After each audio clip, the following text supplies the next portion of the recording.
All right, the Reds. How are we? Liverpool versus Forest.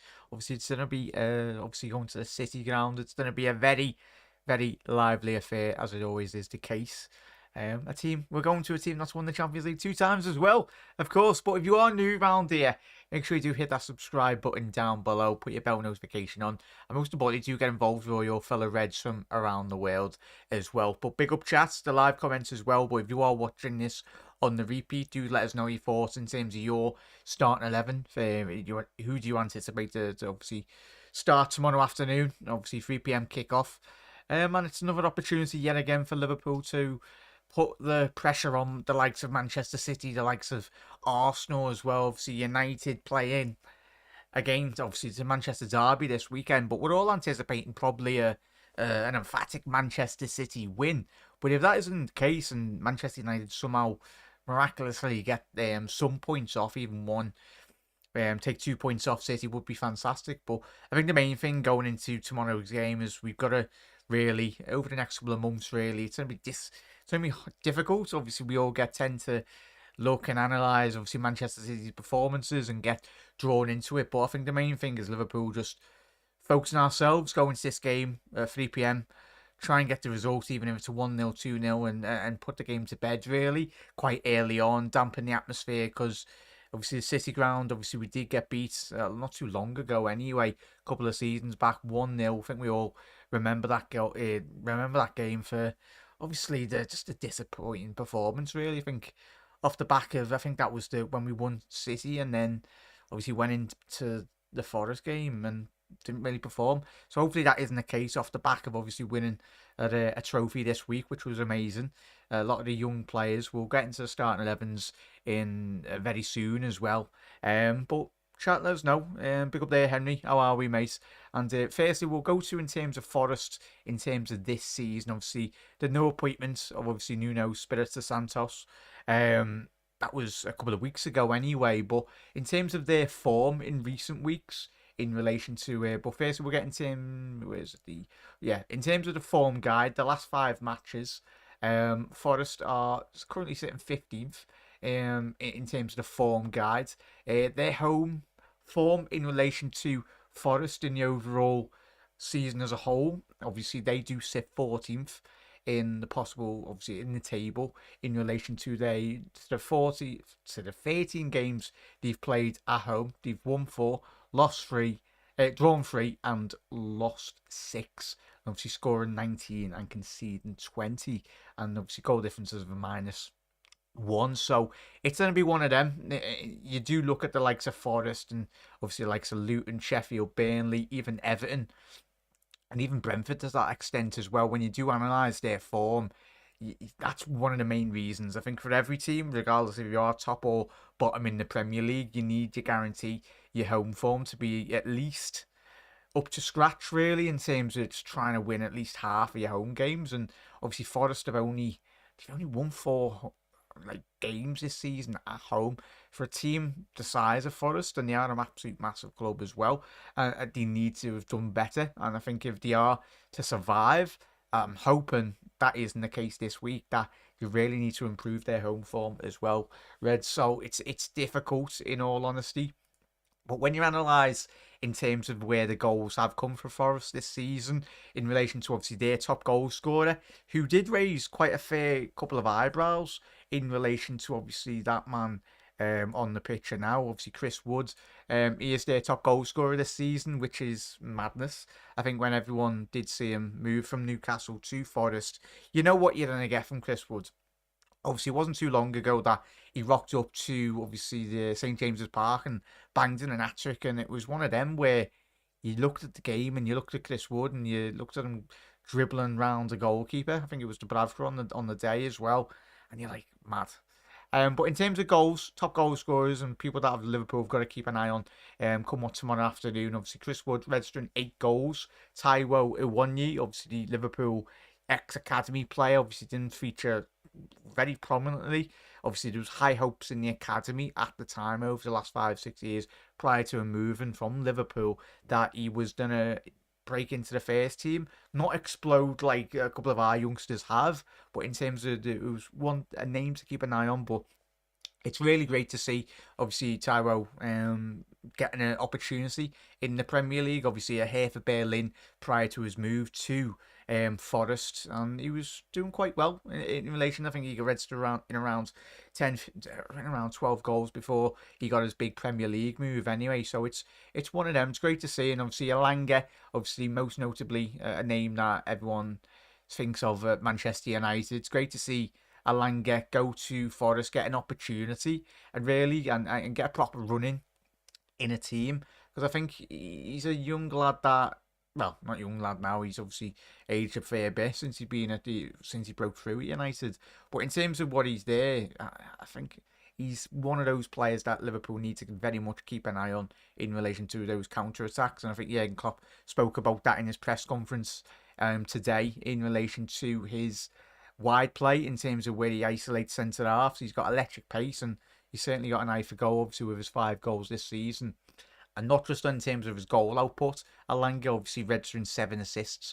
Obviously, he is Forest's he's got the most assists for Forest this season. Quickly followed second by Morgan Gibbs-White with 4, and obviously Harry Toffolo obviously registering 3 assists as well. But in terms of the most goals and assists, and in terms of overall performances on the pitch this season, Alanga is the main lad. Obviously, he's registered 12 goals and assists. Obviously, Chris Wood is just behind that with 9, alongside Taiwo Awoniyi as well. In terms of their big performers, obviously this season, Morgan Gibbs-White, I think we all know him to be a player of immense quality. I think for me, chat, let me know your thoughts in terms of obviously Morgan Gibbs-White. I think my eyebrows were raised in terms of the figure in which Forest did sign him, in all honesty. Obviously from Wolves a couple of seasons ago anyway. And I was like, what? But in terms of his output and in terms of his performances, his performance levels have massively improved since he's come to Forest. Obviously, the more of a responsibility, he's maturing more as a player as well now. So it's really good to see. And obviously, I think certainly a name to keep an eye on in relation to not just Liverpool, but in terms of top teams in the Premier League. I think if Morgan Gibbs-White is given a bit more responsibility in the Forest team, or in terms of an international stage as well, whether he can break into that England team, I hope he can, because I think he's got the qualities to very much thrive in a system that suits his ability, and not just a Southgate system where certain players like i.e. Foden and other players in that team are very hindered and not really allowed to very much flourish and just express themselves really in a system that brings the best out of them. So one to keep an eye on as well. But big up there, chat. Big up there, Henry. I'm great. Happy days, mate. Big up there, Rance. How are we, chat? And obviously, if you just tuned in, make sure you do drop a like on the video as well, everyone. Massively does help out. And obviously, just rewind if you have missed the first couple of minutes anyway. Put your bell notification on as well, as chat, so you always do get notified when a video does go live. The watch along will be live tomorrow, so if you're wondering and you've got nothing to do tomorrow, jump in live. Obviously, we'll have a little gab and talk about the game as well. Obviously, the post-match reaction show will follow that. I think about 5, probably about 5 or 6 p.m. The post-match reaction show will be out as well, so hopefully as you see is there. But Henry, we have under 21s playing Villa at Kirby tomorrow, and the ladies play away at Villa Park on Sunday. But under 18s lost. Yeah, they did, Henry. A massive thank you for reminding me there, mate. As well, obviously a 3-1 loss to Leeds in the Youth Cup, obviously in the quarterfinals. Obviously the young lad Trent scored, obviously I think it was in the 89th minute last night. I was watching the game. I would have done a watch along chat, but apologies. But I'm pretty sure you did watch the game anyway. But I was gutted to see the young lads get knocked out, but I think the future is bright. If you haven't seen it, it's on Liverpool's YouTube channel anyway. So yeah, as I said, as I've been saying for the last couple of weeks, Chas, I don't watch too much of the under 18s, under 21s. That's probably poor for me. I know it is. But in terms of how the youth has surprised all of us, it's amazing, absolutely amazing, and there's probably more to come through as well. MG, poor man's Dewsbury Hall. A big up there, and how are we, mate? Dewsbury Halls. And you got to be very careful. I think he's going to be probably leave. Did I read a couple of weeks ago that certain clubs might be coming in for Dewsbury Hall as well, but I think he'll stay at Hughes. I think if he gets into the Premier League, I can't see why he'd leave, especially if Leicester, who are flying high in the Championship so far, mate. Yeah, he should stay at Leicester. But big up there, Scouts. How are we, mate? Have a very good day. All of yous in the chat, absolute legends. I'd like to see Calais with a lot less to do tomorrow. That is the plan, Scouts. That would be the ideal scenario, but it's Forest. I do look at the fixtures, chat, and I think all of us do. I do think this is certainly. I know we've got City on the horizon, but this can be one of our for me, it's in probably the most top three most difficult fixtures left that we have got. Just mainly due to obviously the Forest fans. That stadium, the City Ground, is absolutely mad. In all honesty, it does generate one of the best atmospheres, and not just in the Premier League, but in terms of when you were in the Championship as well. That run from last year into the Prem was absolutely remarkable, and it was they done their fans really proud as well. Obviously, Steve Cooper losing his job, which is understandable, but I think it's the modern day football now in terms of when you do analyse managers that do lose their jobs, rightfully or wrongfully. Obviously, Nuno had a little stint in the Saudi League before he did come to Forest a couple of weeks ago, and I don't think he hit the ground running. I think was his team like top of the league or whatnot, but I don't think he really.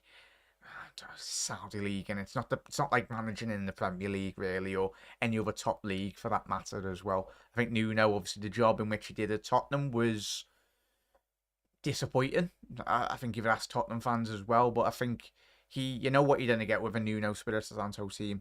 You're gonna get high octane, high intensity attacking football.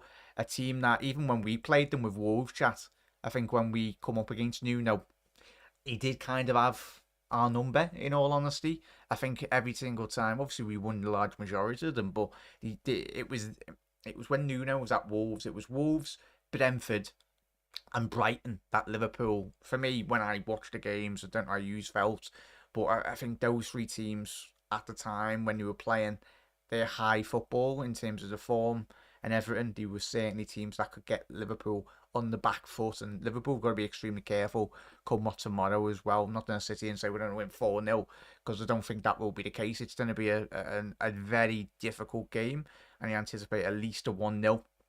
I think all of us, if you could ask us before like 5 minutes to kick off, and you ask Jürgen, would you take 1-0? I think we'd all snap your bloody hand off for a 1-0 against Forest, because it's going to be one of those most difficult ones as well. Happy days there, Henry.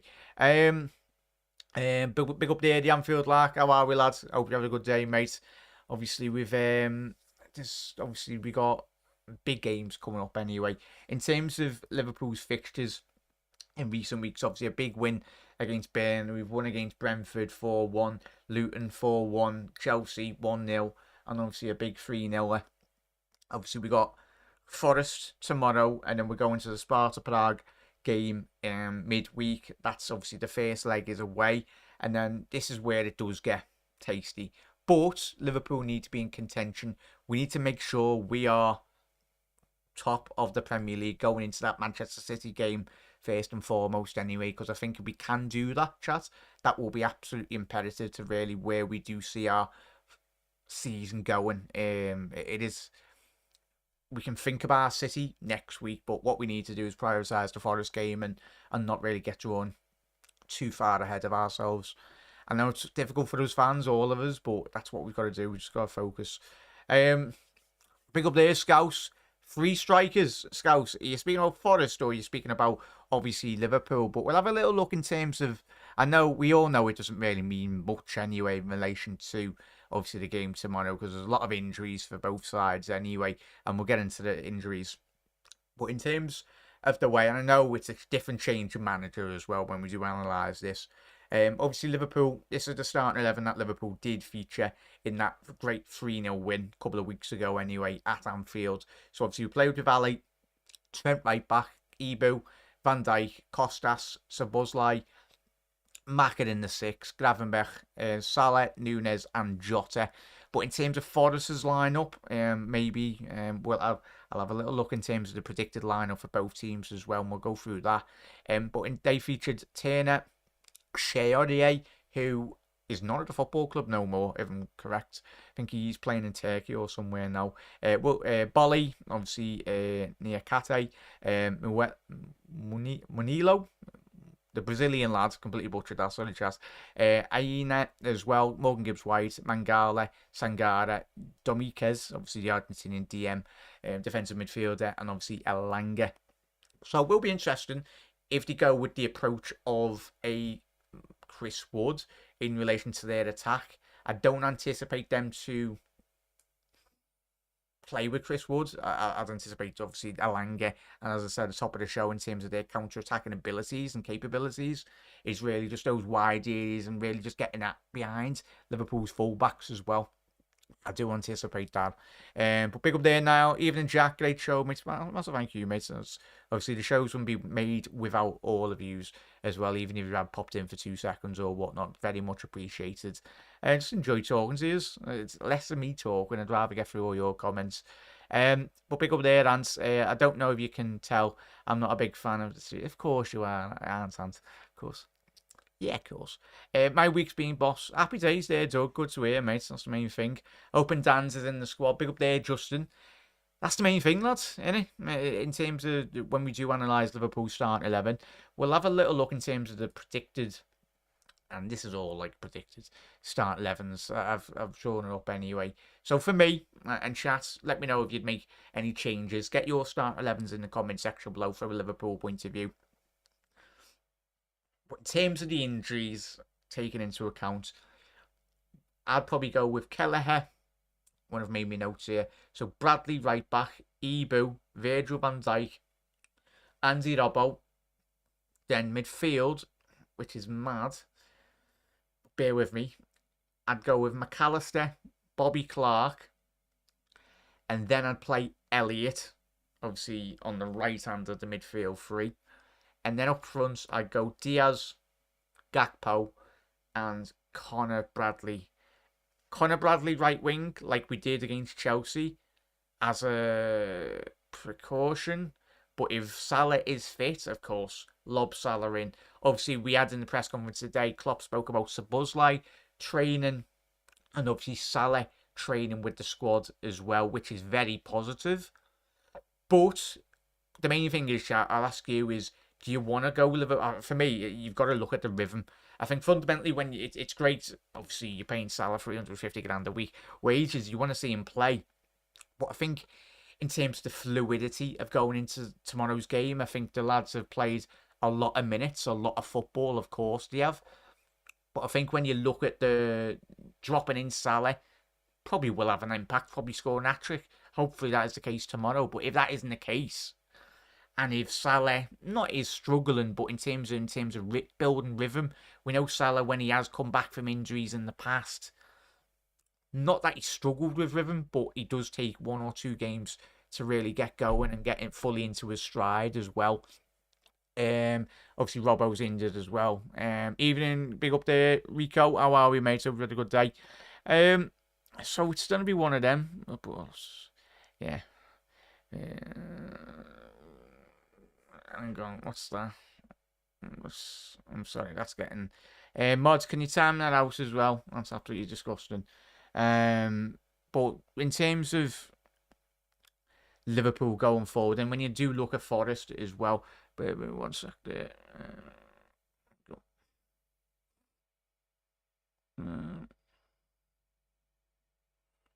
That's absolutely sorted there. But in terms of Forest, you look at Callum Hudson-Odoi, Morgan Gibbs-White, a 1 year due to go with a 1 year up front. We spoke about obviously Chris Woods or Elanga playing off. Obviously, we did see Elanga play up front for Forest a couple of weeks ago at Anfield. Toffolo, obviously Murillo, obviously Felipe, Nico Williams, and Saïd in goal as well. Obviously Danilo, and then Dominguez, obviously both playing in the 6 role as well. So it's going to be difficult, but I think I've got full confidence in Liverpool getting the job all well and good sorted. Big up there, Scouse. I think Forest have scored in every single game since Christmas. I'll quickly get on the statistics in a little second. I've got all me. Let's have a little look in terms of the overall view. Let's have a little look at the. Where is it, Forest? Yeah, you are right. Oh, apart from the Forest game, Scouse, obviously Forest did get, well, I suppose in Premier League terms, yes. Obviously, Man United, I think what we all saying about that, obviously off the back of the Forest VAR controversy in the FA Cup. If you haven't seen it, go and check it out. It'll be there on YouTube as well. It's absolutely mad in terms of their decision. And Forest fans will rightfully be aggrieved in relation to that as well. My week has been boss, but Doug's got his starting 11 as well. He's gone with Kelleher, Bradley, Canate, Van Dijk, Robbo, Endo, McAllister, Clark, Diaz, Gakpo, and Elliott as well. So it's going to be interesting, that, Doug, in all honesty. In terms of, I think, we'll pick up their chance. But in terms of starting 11 for Liverpool, we've gone through that. We've gone through the big points as well. But the most important thing is Liverpool going to this game getting all 3 points. Obviously, the City game and the United game, that'll speak for itself. We're anticipating City to absolutely wipe the floor with United. But if that isn't the case, just Liverpool have got to do the job anyway. But Reds, it's only going to be a short and sweet show anyway. We're going to be having a live watch-along tomorrow. That will be starting from 2:45. So do tune in for that as well, Reds. But everyone, have enjoyed the weekend. Look after yourself as well. I'd like to say a massive thank you to every single one of you that has tuned in as well. You're absolute legends. But Reds, look after yourself. You never walk alone. And yeah, look forward to the watch along tomorrow. And most importantly, Liverpool do get the results over the line as well. But Reds, you never walk alone. And I see you tomorrow at 2:45.